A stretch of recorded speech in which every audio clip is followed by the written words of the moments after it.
Quando eu conheci o Rafael, minha vida estava tranquila.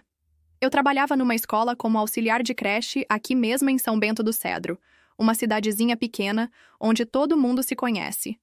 Sempre fui uma mulher de fala mansa, mas firme nas minhas escolhas. Morava sozinha, tinha meus horários, meus sonhos. E ele chegou de mansinho, com aquele jeito calmo, meio tímido, mas muito gentil. A gente se apaixonou rápido. Em pouco tempo, casamos, montamos nossa casinha simples e tivemos a nossa filha, a Lívia. Nos primeiros anos, tudo parecia encaixado. Claro, com dificuldades como qualquer casal começando a vida, mas havia amor e parceria. Rafael me respeitava, a gente dividia as coisas da casa e eu me sentia feliz. A sogra, Dona Elza, era presente. Sempre passava lá aos finais de semana, trazia bolo, dava umas dicas sobre como cuidar da casa e da bebê. No começo, achei que era só cuidado, uma forma de ajudar. Eu até achava bonito, porque perdi minha mãe muito cedo, e talvez no fundo eu quisesse mesmo esse tipo de figura por perto. Mas aos poucos, o tom mudou. Ela começou a chegar sem avisar. Mandava na cozinha como se fosse dela. Trocava a roupa da Lívia sem me perguntar. Criticava os brinquedos que eu dava para a menina, dizia que, no tempo dela, criança crescia com menos mimo e mais juízo. Às vezes parecia que eu era uma visita na minha própria casa. Rafael não notava, ou fazia que não notava. Ele dizia que a mãe era só assim mesmo, cheia de opinião, que eu devia relevar, porque era da idade, da criação. Teve um dia que eu estava no supermercado com a Lívia e encontrei uma vizinha. Ela me elogiou pela educação da menina, e depois comentou, meio sem querer: "A dona Elza vive dizendo que ela criou essa criança, que sem ela vocês não dariam conta, né?" Aquilo me bateu forte. Dei um sorriso amarelo, mas por dentro, meu estômago virou. Como assim ela dizia isso? Que história era essa? Na mesma semana, fui na reunião da escola da Lívia. Quando cheguei, a coordenadora disse que já tinha conversado com a avó. "A senhora é a mãe, né? É que sua sogra costuma vir aqui resolver as coisas." Eu senti o chão sair dos meus pés. Eu me perguntei, como foi que deixei chegar nesse ponto? Era como se aos poucos a dona Elza estivesse reescrevendo a nossa história. Como se eu fosse só uma coadjuvante. Eu comecei a duvidar de mim, a me perguntar se talvez eu não estivesse sendo boa o suficiente. Mas no fundo eu sabia. Eu estava perdendo o controle da minha própria vida. E alguma coisa precisava mudar. Antes que fosse tarde demais.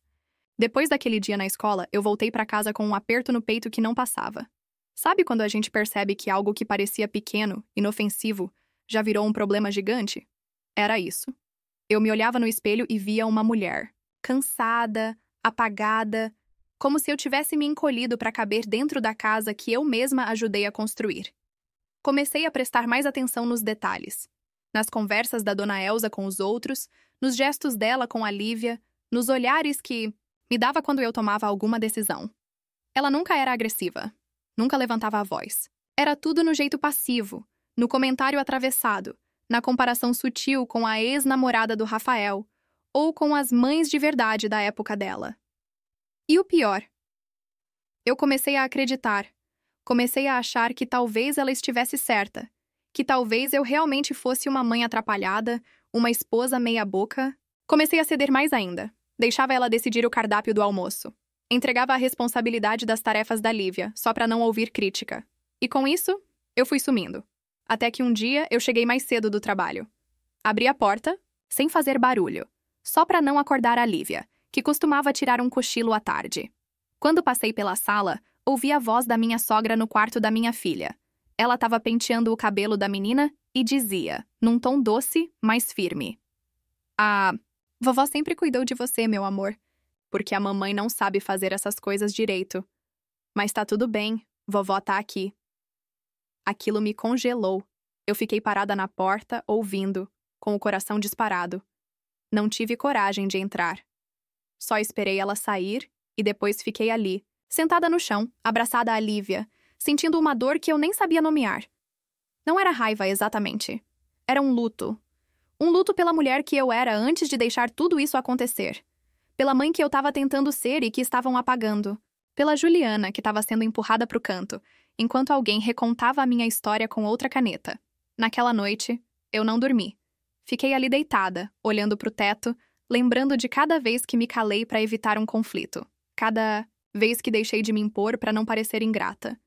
Cada vez que aceitei ser menos para agradar alguém. Foi aí que uma coisa mudou dentro de mim. Porque eu percebi que não era só sobre ela. Era sobre mim. Era sobre como eu tinha deixado alguém ultrapassar meus limites. E sobre como, se eu não fizesse nada, a próxima a duvidar de mim ia ser a minha própria filha. Na manhã seguinte, com a voz firme e o coração acelerado, eu disse pro Rafael que a gente precisava conversar. Sério. Ele me olhou com surpresa, mas concordou. E naquele momento, eu soube que ou eu recuperava meu lugar naquela casa, ou eu ia me perder de vez. A conversa com o Rafael foi uma das mais difíceis da minha vida. Eu falei tudo. Sem rodeios, sem me diminuir, sem tentar parecer calma só para não parecer exagerada. Pela primeira vez, eu deixei ele ver minha dor inteira.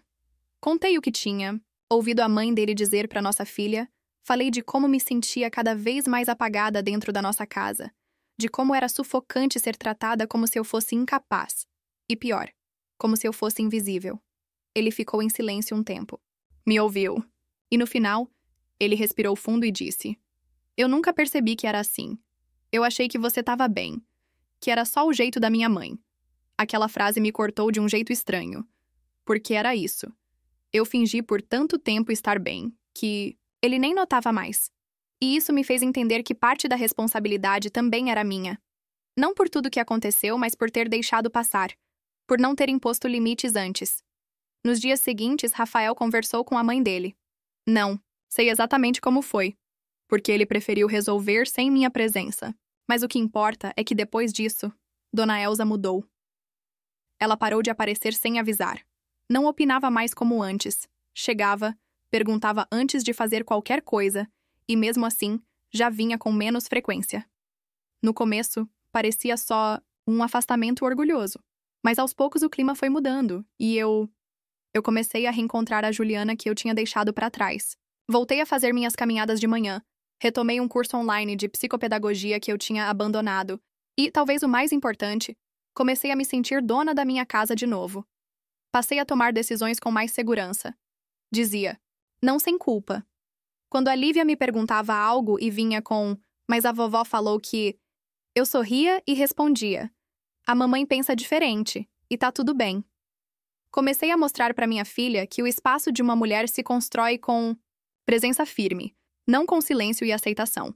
Com o tempo, eu e Dona Elza conseguimos conversar. Não foi uma conversa fácil, mas foi sincera. Ela me disse que, no fundo, sentia medo de perder o filho, que achava que, se não estivesse sempre presente, ia ser esquecida. Aquilo me pegou. Porque por trás da mulher controladora, existia uma mulher com medo. E talvez eu também tenha tido medo de não ser boa o suficiente. Hoje, a relação existe com mais respeito. Não somos melhores amigas, mas há um equilíbrio. E isso é mais do que suficiente. Se eu aprendi algo com tudo, isso é que a gente precisa proteger a nossa história. Porque se a gente não escreve com a nossa própria mão, alguém escreve por nós. E quase sempre distorce.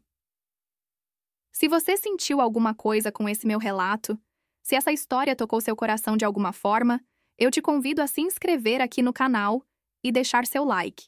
Isso ajuda muito a gente a continuar trazendo histórias reais, que falam direto com a alma. Até a próxima!